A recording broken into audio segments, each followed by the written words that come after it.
ಕೋಟಿಗೆ ಶರಣು ಶರಣಾರ್ಥಿಗಳು. ಕರ್ನಾಟಕ ರಾಜ್ಯದ ಬೀದರ್ ಜಿಲ್ಲೆಯ ಹುಮನಾಬಾದ್ ತಾಲೂಕಿನ ಸುಕ್ಷೇತ್ರ ಹಳ್ಳಿಕೇಡ ಬಿ ಗ್ರಾಮ. ಈ ಗ್ರಾಮದ ಪ್ರಸಿದ್ಧಿ ಸುಂದರವಾದ ಗೋಪುರವುಳ್ಳ ದೇವಾಲಯ ಹಾಗೂ ಪುರಾತನ ಕಾಲದಿಂದಲೂ ಬಂದಂತ ದೇವಾಲಯ ಶ್ರೀ ಸೀಮೆ ನಾಗಣ್ಣನ ದೇವಾಲಯ. ಈ ದೇವನಿಗೆ ಅನೇಕ ಭಕ್ತರು ಸೀಮೆ ನಾಗಣ್ಣ, ಸೀಮೆ ನಾಗನಾಥ ಎಂದು ಕರೆಯುವುದುಂಟು.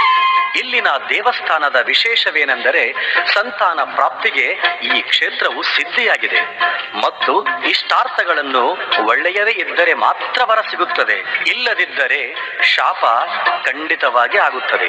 ಸರ್ವ ಭಕ್ತರ ಇಚ್ಛೆಯನ್ನು ಪೂರೈಸುವ ದೇವರಾಗಿ ಕರ್ನಾಟಕ ರಾಜ್ಯದ ತುಂಬೆಲ್ಲ ಹಾಗೂ ಸುತ್ತಮುತ್ತಲಿನ ರಾಜ್ಯದಲ್ಲಿ ಎಲ್ಲಾ ಹೆಸರುವಾಸಿಯಾಗಿದ್ದಾನೆ. ಈತನ ಲೀಲೆ ವಿವರಿಸುವುದು ಅಪಾರ ಕಷ್ಟ. ಅನಂತ ಲೀಲೆಗಳು ಈ ದೇವರಿನಿಂದೇ ಆಗಿವೆ. ಒಂದು ಸಲ ಸೊಲಾಪುರದ ದಂಪತಿಗಳಿಗೆ 30 ವರ್ಷದಿಂದ ಮಕ್ಕಳೇ ಆಗಿರಲಿಲ್ಲ. ಇಲ್ಲಿನ ಹೆಸರು ಕೇಳಿ ದರ್ಶನ ಪಡೆಯಲು ಹರಕೆಯನ್ನು ಹೊತ್ತುಕೊಂಡು ಆ ದಂಪತಿಗಳು ಬಂದರು. ಆ ಯಮ್ಮ ಇಂತಹ ಹರಕೆ ಹೊತ್ತಳು. ಅದೇನೆಂದರೆ, ನನಗೆ ನಿನ್ನ ಕೃಪೆಯಿಂದ ಮಗುವಾದರೆ ನಿನಗೆ ನನ್ನ ಎದೆ ಹಾಲಿನಿಂದ ಹಾಲು ಕುಡಿಸುವೆ ಎಂದು ಬಹಳ ದೊಡ್ಡ ಹರಕೆ ಹೊತ್ತಳು. ಆಗ 1 ವರ್ಷದಲ್ಲಿಗೆ ಸಂತಾನ ಪ್ರಾಪ್ತಿಯಾಯಿತು. ಎಷ್ಟೋ ದಿನ ಕಳೆದರೂ ಆ ಮಗುವಿನ ಗುಂಗಿನಲ್ಲಿ ಆ ದಂಪತಿಗಳಿಗೆ ದರ್ಶನದ ಹರಕೆ ಮರೆತು ಬಿಟ್ಟರು. ಒಂದು ದಿವಸ ಆ ಮಗುವು ಆಟ ಆಡುತ್ತಿದ್ದಾಗ ಎದುರಿಗೆ ಎಡೆ ಎತ್ತಿ ಹಾವು ನಿಂತದ್ದು ಆ ತಾಯಿಗೆ ಕಂಡಿತು. ಆಗ ಅದನ್ನು ಗಮನಿಸಿದಾಗ ಹರಕೆಯ ಅರಿವು ಆಯಿತು. ಎಲ್ಲ ಬಂಧುಗಳೊಡನೆ ಹಳ್ಳಿಕೇಡ ಸೀಮೆ ಕ್ಷೇತ್ರಕ್ಕೆ ಬಂದರು. ಪೂಜಾ ಪುನಸ್ಕಾರ ನಂತರ ಸತ್ವ ಪರೀಕ್ಷೆಗಾಗಿಯೇ ಸ್ವತಃ ಸೀಮೆ ನಾಗಣ್ಣನೇ ಸರ್ಪರೂಪದಲ್ಲಿ ಎದುರುಗುಡಿಯಿಂದ ಬಂದನು. ಅದನ್ನು ಕಂಡು ಎಲ್ಲರೂ ಭಯಭೀತರಾಗಿ ರೋಮಾಂಚನಗೊಂಡು ನಮಸ್ಕರಿಸಿದರು. ಆದರೆ ಮಗುವಿನ ತಾಯಿ ಇದನ್ನು ಕಂಡು ಭಯದಿಂದ ಓಡಿ ಹೋದಳು. ಯಾರು ಏನೇ ಹೇಳಿದರೂ ಧೈರ್ಯ ತೆಗೆದುಕೊಳ್ಳಲಿಲ್ಲ. ಸ್ವಲ್ಪ ಹೊತ್ತಿನ ನಂತರ ಹಾವು ನಿಂತು ಮಾಯವಾಯಿತು.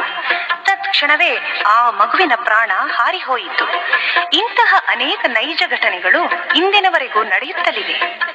ಪ್ರತಿ ವರ್ಷ ಕ್ಷೇತ್ರದಲ್ಲಿ ನಾಗರ ಪಂಚಮಿಗೆ, ಅಮಾವಾಸ್ಯೆಗೆ, ಶಿವರಾತ್ರಿಗೆ ಪ್ರಸಿದ್ಧ ಜಾತ್ರೆಗಳು ಜರುಗುತ್ತಿವೆ. ಇಂತಹ ಮಹಿಮೆಗಳನ್ನು ಆಧರಿಸಿ ಒಳಗೆ ನಾಗರ ಕಂಡೆ, ಯವ್ವ ಹುತ್ತ ಕಂಡೆ, ಒಳಗೆ ನಾನು ನಾಗರ ಕಂಡೆ, ಸೀಮೆ ನಾಗಣ್ಣನೆಂಬ ದೇವರ ಕಂಡೆ, ಯವ್ವ ಹುತ್ತ ಕಂಡೆ, ಒಳಗೆ ನಾನು ನಾಗರ ಕಂಡೆ, ಸೀಮೆ ನಾಗಣ್ಣನೆಂಬ ದೇವರ ಕಂಡೆ. ಹಳ್ಳಿಖೇಡ ಗ್ರಾಮದಲ್ಲಿ ಬಯಲು ಸೀಮೆಯಲ್ಲಿ, ಹಳ್ಳಿಖೇಡ ಗ್ರಾಮದಲ್ಲಿ ಬಯಲು ಸೀಮೆಯಲ್ಲಿ ಭಕ್ತರವರ ಸುತ್ತ ನಿಂತಿರುವನು, ಅಲ್ಲಿ ಭಕ್ತರವರ ಸುತ್ತ ನಿಂತಿರುವನು, ಅಲ್ಲಿ ಹುತ್ತ ಕಂಡೆ, ಒಳಗೆ ನಾಗರ ಕಂಡೆ, ಯವ್ವ ಹುತ್ತ ಕಂಡೆ, ಒಳಗೆ ನಾನು ನಾಗರ ಕಂಡೆ, ಸೀಮೆ ನಾಗಣ್ಣನೆಂಬ ದೇವರ ಕಂಡೆ, ಸೀಮೆ ನಾಗಣ್ಣನೆಂಬ ದೇವರ ಕಂಡೆ.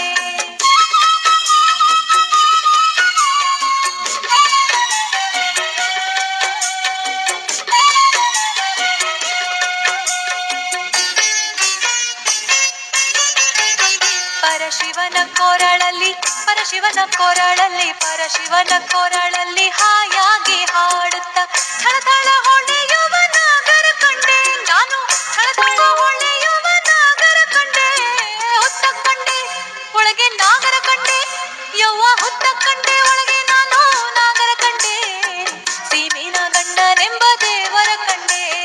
ಪೂಜಾರಿಗೆ ಪಾಠ ಕಲಿಸಿ, ಪೂಜಾರಿಗೆ ಪಾಠ ಕಲಿಸಿ, ಪೂಜಾರಿಗೆ ಪಾಠ ಕಲಿಸಿ, ಬಂಗಾರವ ಮಾರುವುದು ನಿಲ್ಲಿಸಿ, ತಗಡಿಯಲ್ಲಿ ತಳ ತಳ ಹೊಳೆಯುತ್ತ ನಿಂತ ನಾಗರ ಕಂಡೆ, ಒಳಗೆ ನಾಗರ ಕಂಡೆ, ಯವ್ವ ಹುತ್ತ ಕಂಡೆ, ಸೀಮೆ ನಾಗಣ್ಣನೆಂಬ